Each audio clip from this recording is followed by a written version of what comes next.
நம்ம எல்லாருக்குமே ஆசை இருக்குங்க. ஆனா உண்மையா சொல்றேன், சில விஷயங்கள் தெரியாத காரணத்தினால் தான் தோற்கிறோம். உன் காரணங்களால் நீ தோற்கடிக்கப்படுகின்ற பொழுது அந்த காரணங்களின் மீது மட்டும் உனக்கு சந்தேகம் வராதது ஏன்? ரூமி. காம்ப்ளிகேட்டடா இருக்கும் சொல்றதுக்கு, புரிஞ்சுக்கோங்க. உன் காரணங்களால் நீ தோற்கடிக்கப்படும் பொழுது அந்த காரணங்களின் மீது மட்டும் உனக்கு சந்தேகம் வராதது ஏன்? ரூமி. பாருங்க, எனக்கு என் காரணங்களால் தான் நான் தோற்கடிக்கப்படுகிறேன். மாவட்ட ஆட்சியர் இருக்கிறாங்க வேறு மாவட்டத்தில். ஒரு பையனுக்கு ஒரு வாய்ப்பு கிடைக்குதுங்க. அவங்க டீச்சர் சொல்றாங்க, இவனுக்கு ஒரு நிமிஷம், உனக்கு ஏதோ வேணும்னு சொன்னல, மாவட்ட ஆட்சியர் இருக்கிற போ.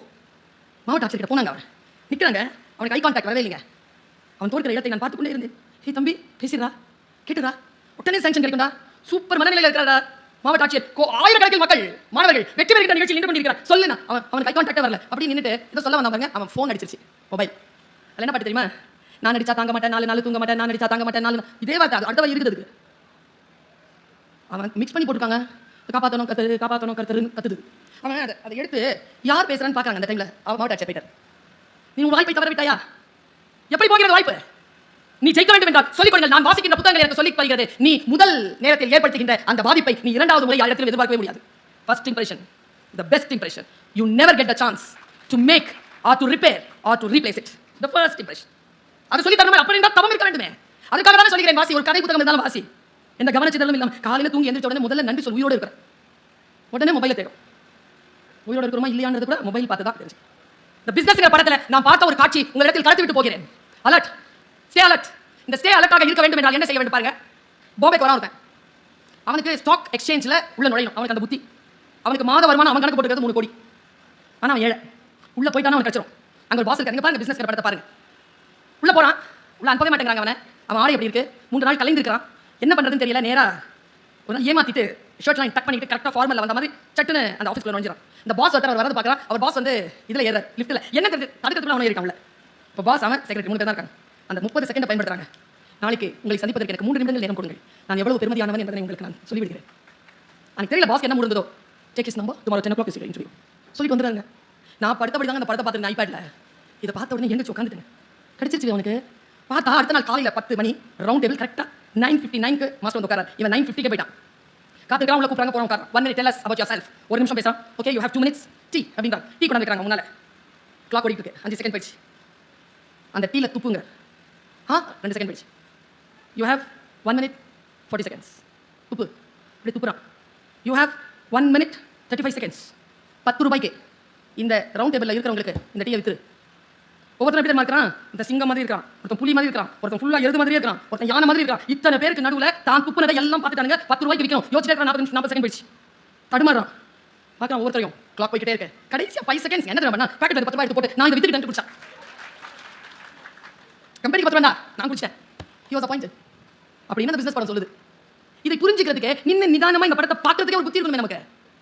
நான் குறையா சொல்லலை. கூலின்னு ஒரு படம் வந்துருக்குது, அதையும் தான் பார்க்கணும். ஆனால் அவருக்கு கூலி 200 கோடியா. அதை யோசிச்சுட்டு இருந்தேன் நான். எனக்கு என்ன பயம்? எங்க 3 வருஷத்துல இங்கே இருப்பேன். அப்புறமா ஒரு 4-5 வருஷம் இருக்குது எனக்கு சர்வீஸ். அங்கே இல்லைன்னா நீங்களும் பார்க்க மாட்டீங்க. டீச்சருங்க நான்.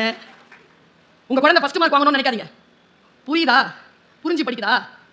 ஒரு கேள்விக்கு அதற்கு அதன் மொழியில் தான் பதில் சொல்ல தெரியும். அந்த மொழி உங்கள் முதல் மதிப்பெண் எடுப்பதற்கு போதுமானதாக இல்லாமல் இருக்கலாம். என்னை போல நான் 10வது ரேங்க் தான் வாங்குவேன். முதல் ரேங்க் வாங்கின பெண் இன்னைக்கு எங்கே இருக்கான்னு தெரியல. 10வது ரேங்க் வாங்கின நான் எங்கே இருக்கிறேன்னு முதல் ரேங்க் வாங்கின பொண்ணுக்கு தெரியும். படிப்பு இருக்கல, விஷயம் புரிஞ்சுக்கிறீங்கல்ல, வார்த்தைகளை புரிஞ்சுக்கிறீங்கல்ல. இன்றைய தலைமுறைக்கு நாம் தரக்கூடிய மிக முக்கியமான செய்தியை இந்த மேடையை பயன்படுத்தி சொல்லிட்டு போறேன். நிறைய இளைஞர்கள் இருக்கிறீர்கள். சென்னையிலிருந்து நான் 2:30 மணிக்கு விமானம், எனக்கு 1:30 மணிக்கு நான் விமான நிலையத்துக்கு வருகிறேன். வீட்டிலிருந்து 12:20க்கு கிளம்பினேன். அங்கிருந்து 20 நிமிடத்துக்குள் விமான நிலையத்துக்கு வரலாம். வரவே முடியல, நெரிசல். ரொம்ப சிரமப்பட்டு வண்டி ஓட்டி வரேங்க. இப்படி திரும்பி பார்க்குறேன். ஸ்விக்கி ஜொமேட்டோன்ற அந்த பேர் சொல்லக்கூடாது, அது மார்க்கெட்டிங் மாதிரி ஆகிடும். அந்த உணவுப் பொருட்கள் எடுத்துகிட்டு போகிறாங்களா இளைஞர்கள், ராக்கெட் மாதிரி போகிறாங்க. நீ லாரி ஆயிரு, பஸ் ஆயிரு, 2 வீலர் ஆயிரு, கார் ஆயிரு, யார் வேணாலும் சிக்னல் இருக்கட்டும் இல்லாம போடும். ஏன்னா அந்த 20 மினிட்ஸ் அவங்க போய் கொடுத்தா தான் அவங்களுக்கு ஒரு 30 ரூபாய் கிடைக்கும். அந்த இளைஞர்களை பார்த்து கேட்கிறேன், இவ்வளவு வேகமாக வண்டி ஓட்டி கொண்டு 30 ரூபாய்க்காக போகிறாயே, ஒரு 15 வருடத்திற்கு முன்னால் இவ்வளவு வேகத்தோடு புத்தகங்களை படித்திருந்தால், இந்த வெறியை படிப்பில் காட்டியிருந்தால் நான் வெறியா இருந்தேனே. என்னை போல் ஏன் இல்லை?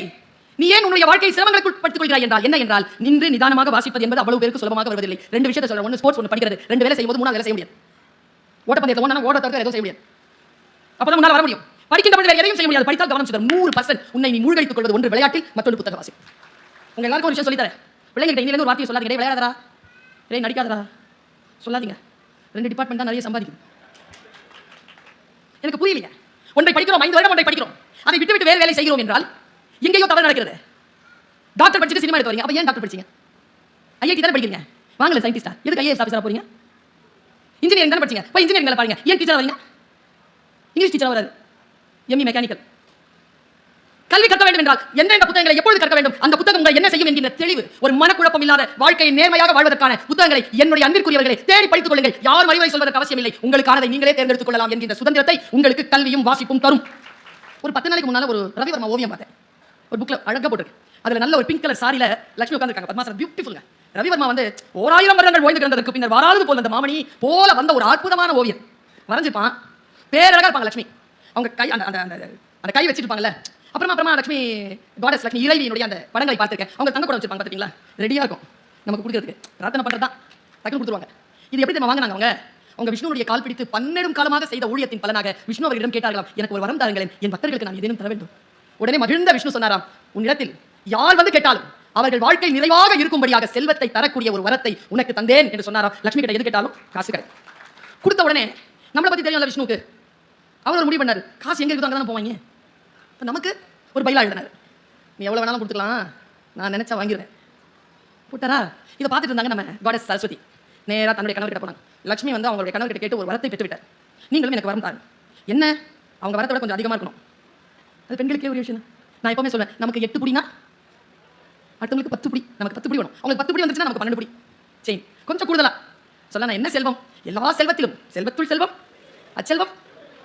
அவங்க எவ்வளவு கொடுத்தாலும் அதுக்கு எல்லாம் தலையாய செல்வமாகிய கல்வி செல்வத்தை உன்னை கேட்டால் தரும்படியாக நீ இரு அப்படின்னு உடனே அந்த கம்முன்னு தான் இருந்தாங்க. போக மாட்டோமே, நம்ம போவோம். காசு கிடைக்கிற சாமி கிட்ட போவோமா, கல்வி கிடைக்கிற சாமி கிட்ட போவோமா? அவங்க அமைதியாகவே இருந்தாங்களாம். சரி, உனக்கு நான் ஒரு பைலா எழுதுறேன். லட்சுமி கொடுத்ததை வேறு கடவுளர்கள் நினைத்தால் திரும்பி பெற்றுக் கொள்ளலாம், ஆனால் சரஸ்வதி நீ கொடுக்கின்ற கல்வியை யாராலும் திரும்பி பெறவே முடியாதுன்னு ஒரு வரத்தை பெற்றுக்கொண்டாராம் சரஸ்வதி.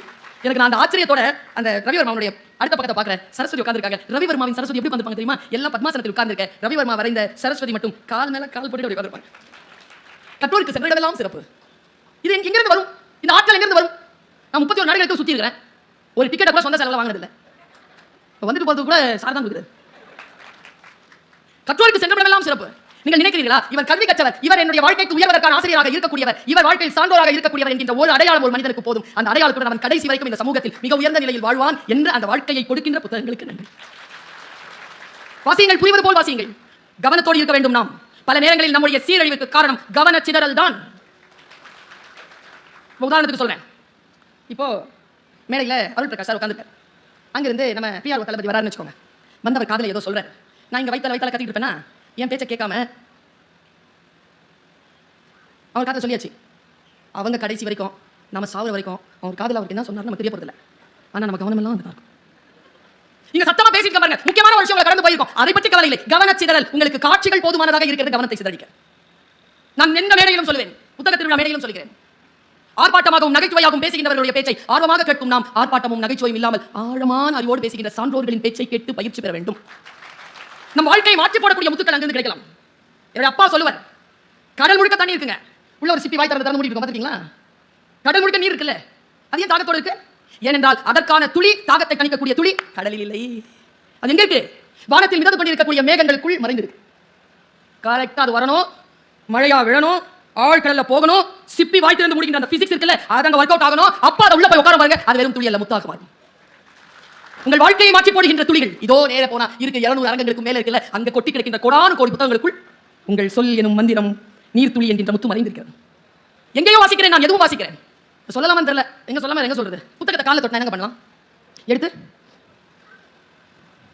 அரபியில் ஏதோ எழுதி போட்டிருக்கு, சமஸ்கிருதத்தில் ஏதோ எழுதி போட்டிருக்கு, காலம் மிதிச்சிட்டீங்க, என்ன பண்ணுங்க? எடுத்து அதில் யாரோ ஒரு விலகம் பிடிச்சவன் கெட்ட வார்த்தை எழுதி வச்சிருக்கான். படிச்சா தானே தெரியும், அது கண்ணை ஒத்திக்கிறதா கிழிச்சு போடுறதானே.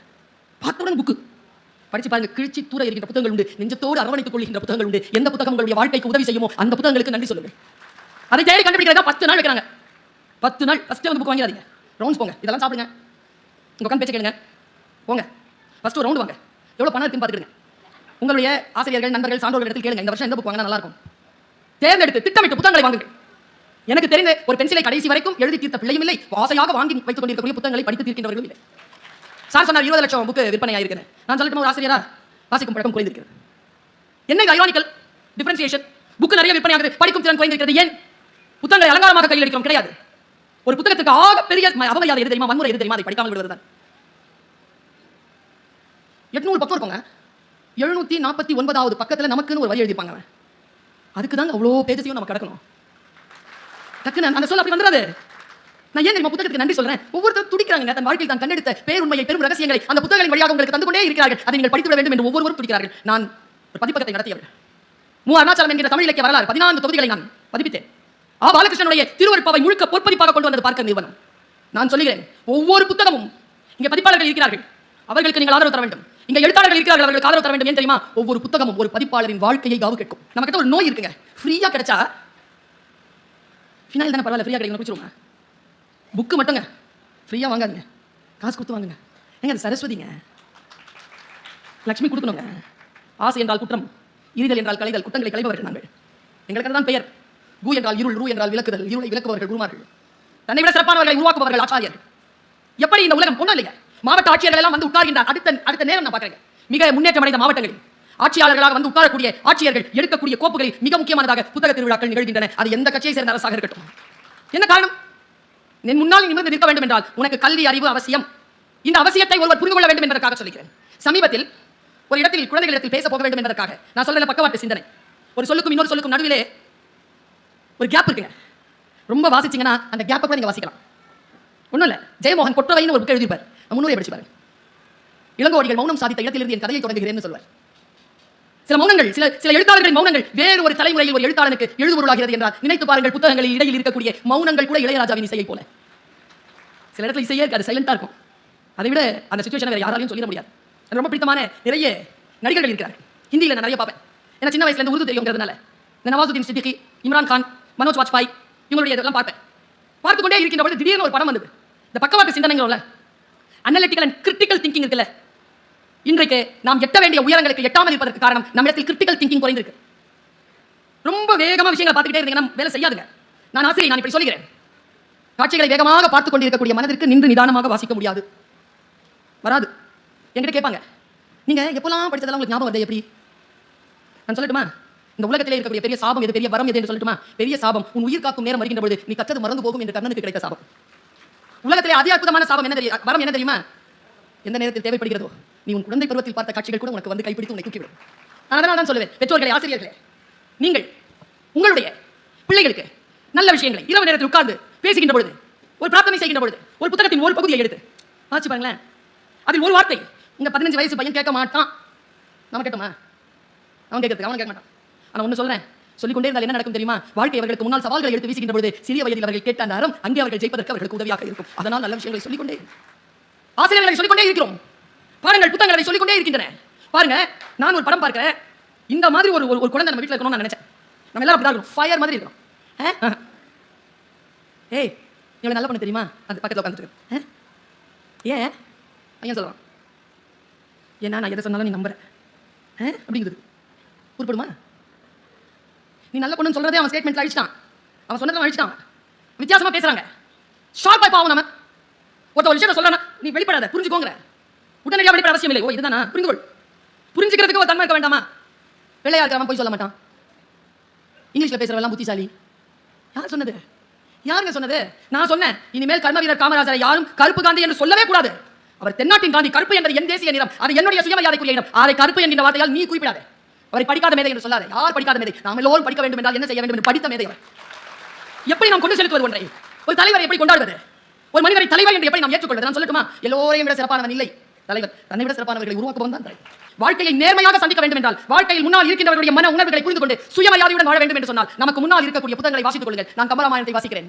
இதோ போன 2 மாசத்துக்கு முன்னாடி தான் மெல்பர்ன் போயிட்டு வந்தேன். அக்டோபர் மாதம் சிட்னி போகிறேன். கம்பராமாயணம் பேசுவதற்கு மட்டும். படித்துக் கொண்டால் 17ஆம் தேதி கனடா போறேன். திருக்குறளை பேசுவதற்கு மட்டும்.